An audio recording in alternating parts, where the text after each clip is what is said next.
Hi guys, it's Cam. Welcome back to another video. This one is going to be a bit of, let's just say, a podcast format. I am just going to be sitting down and talking about things. I don't really have any visuals or any video elements that'll go into it, so treat it as a podcast. I'm just going to tell my story, explain some things, and take what you want from it. If you take nothing at all, great. If you can relate, awesome. You know, whatever this video does for you, I kind of just wanted to get it out there. That's that. This is my third time trying to film this. I cannot seem to form sentences and just keep going on tangents and have been rambling. So bear with me. I am not good with these kind of videos.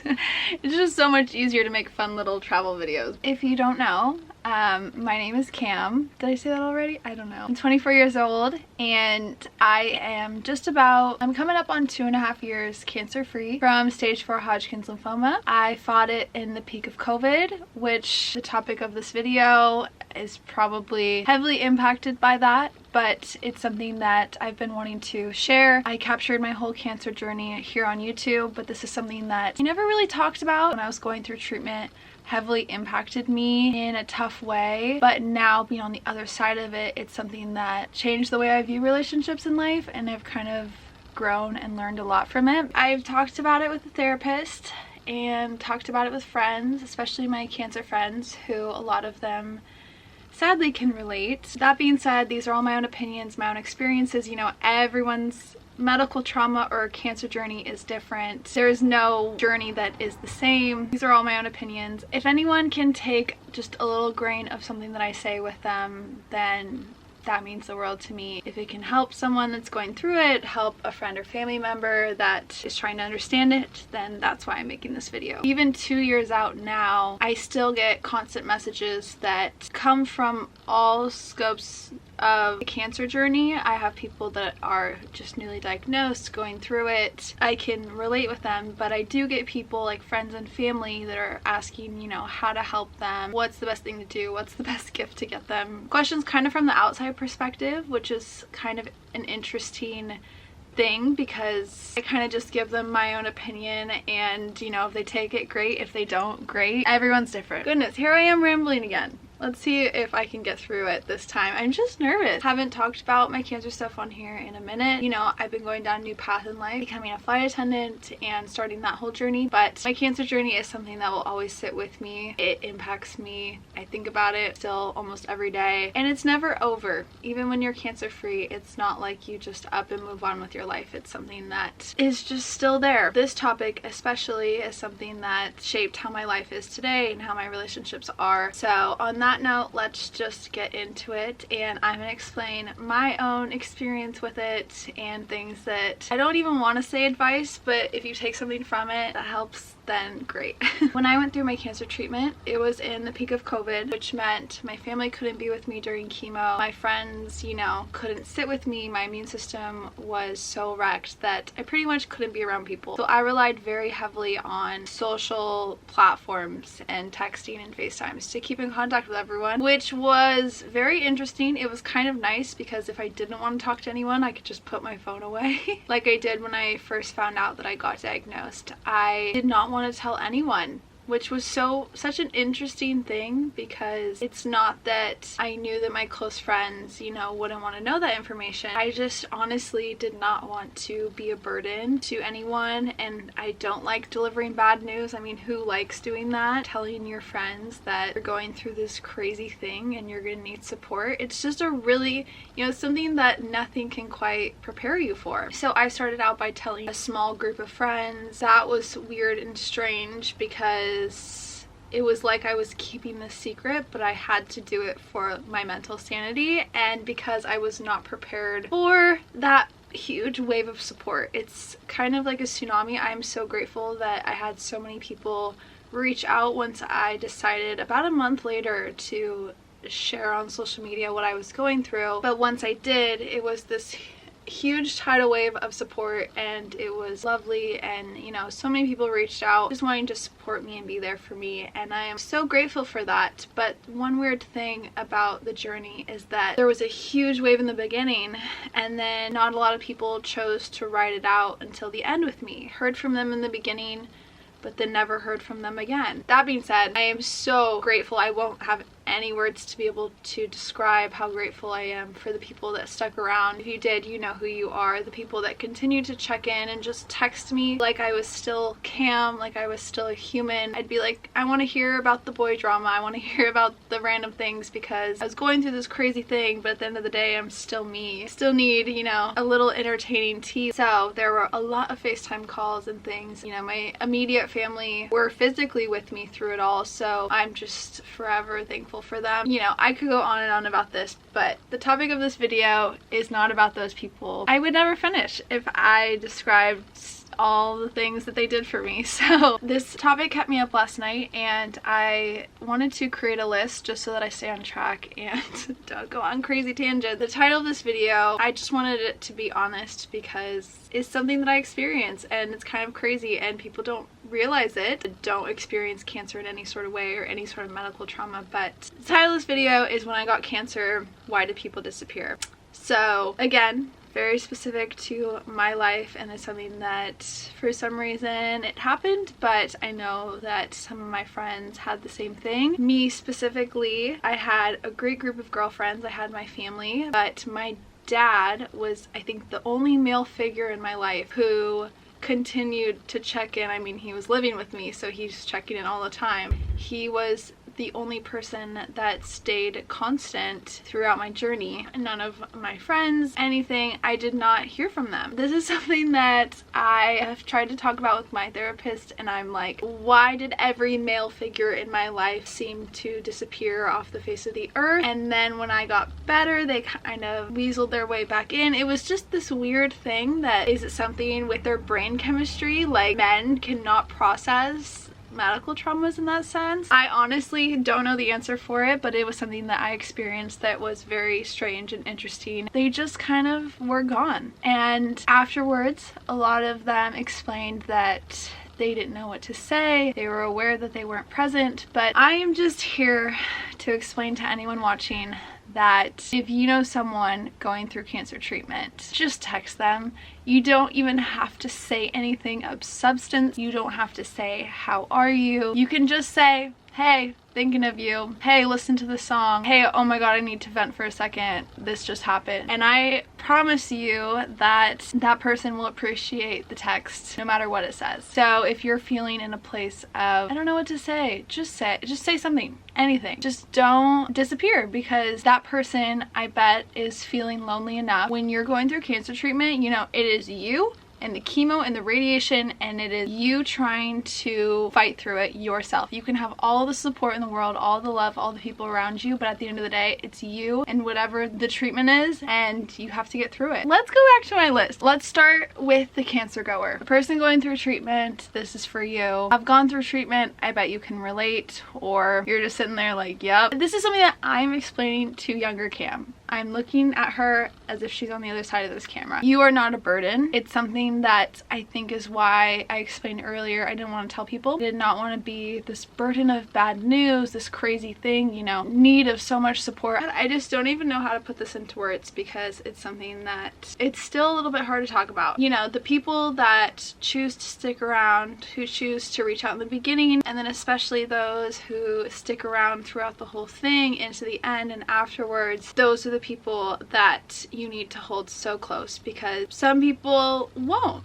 And that's okay, you know. The thing is, like I said, going through the cancer journey impacts everyone in your life, but it's such an individual thing that you almost just have to have this understanding that, you know, people are going through their own things in life. People going through their own journeys, their own like situations, whatever people could give in any sense. And I don't mean like gifts or anything. I just mean like as a friend, whatever they could give, I appreciate it. Empathy goes both ways. I love the Brene Brown video that talks about the difference between sympathy and empathy. And empathy is like just sitting with someone. It's like going down in the hole with them.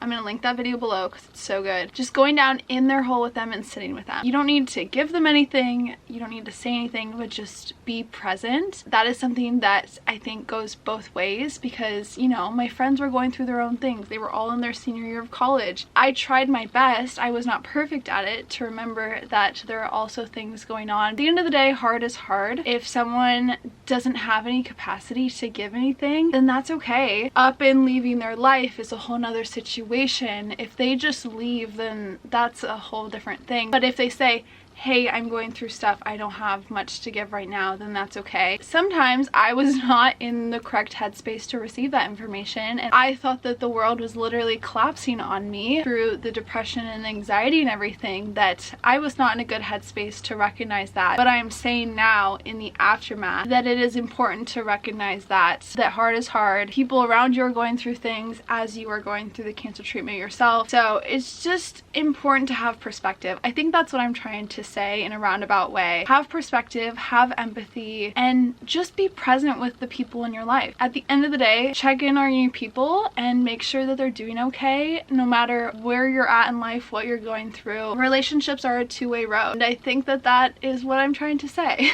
Oh man. Okay, what else do I have on here? Another thing for the cancer goer is to ask for help, something that I had to learn the hard way. Sometimes, especially because most of my relationships were virtual, like 99% of my relationships were virtual, there were a couple times I just needed to post on my close friends like, hey, I'm not doing good, and just put it out there. I needed help from the people that could give it. I needed a little extra like TLC, a little support. I learned that so many people, had no idea. They're like, oh, it's just another day, she's going through chemo. You just never know what someone's going through. You can't get inside their head if you're feeling like you're literally in a hole. Sometimes no one around you can see that, and you just have to say it. Hey, I'm not doing good right now. And that is something that I had to do, because just people don't know. They know you're going through this crazy hard thing, but every day is different. Some days I was doing great. Some days I was literally in my bed, could not get out of bed because I was so depressed. You take it literally hour by hour, because you could be feeling great one moment and not the next. So just ask for help.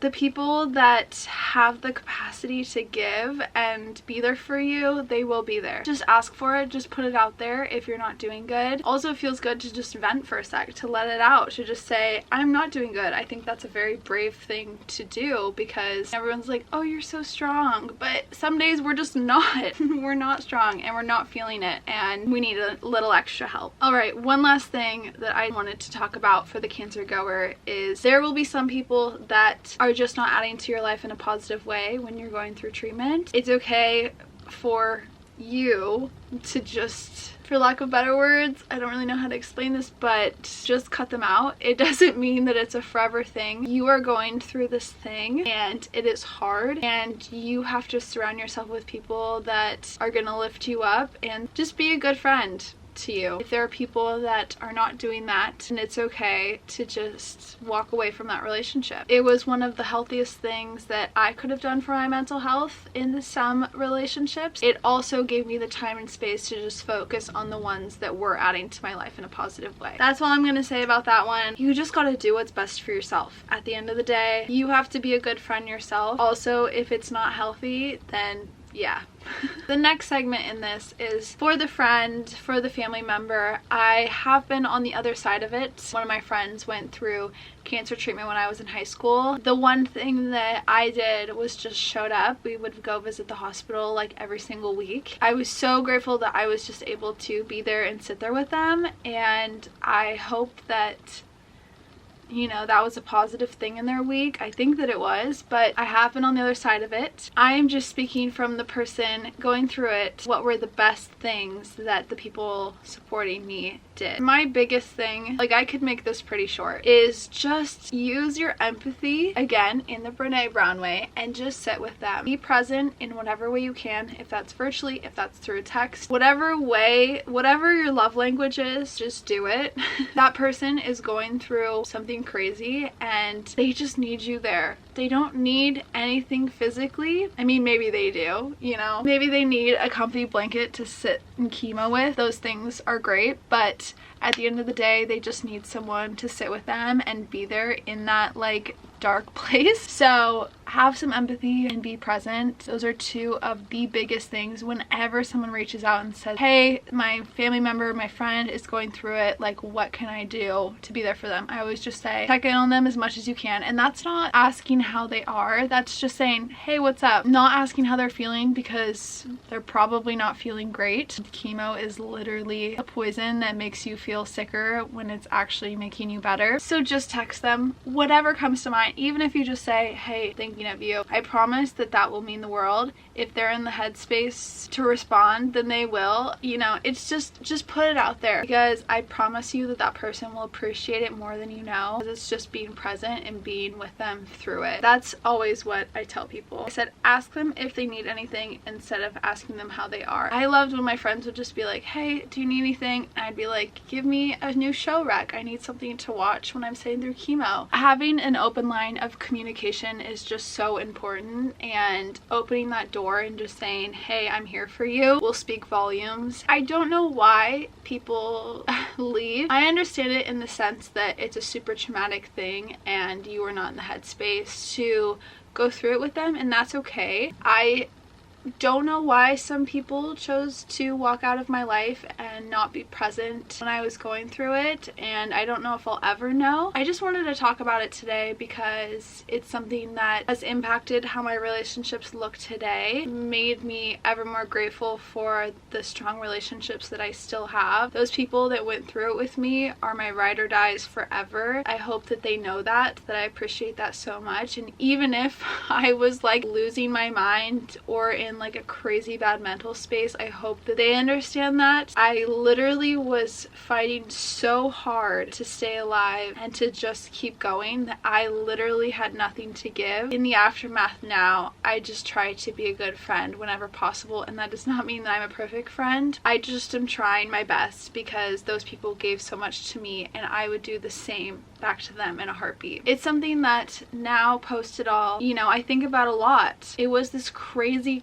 thing that I went through, shaped me into the person that I am today, but also gave me such an outlook on life and relationships. I think that's all I have to say about this topic. I don't even know if any of this made sense. Don't even know if this video will see the light of day. I need to see if I can make it into something that makes sense. But I hope that my point got across to whoever watching, that if you're going through it, if you know someone going through it, it's not easy. The people that are there for you, just hold them a little closer, a little tighter. It's just such a selfless thing to sit with someone going through such a dark thing. I think that's all I have to say. I'm here for you. Anything that people are going through, you know, life sucks sometimes. It's hard. It really makes you appreciate the good things. So that's all I have to say.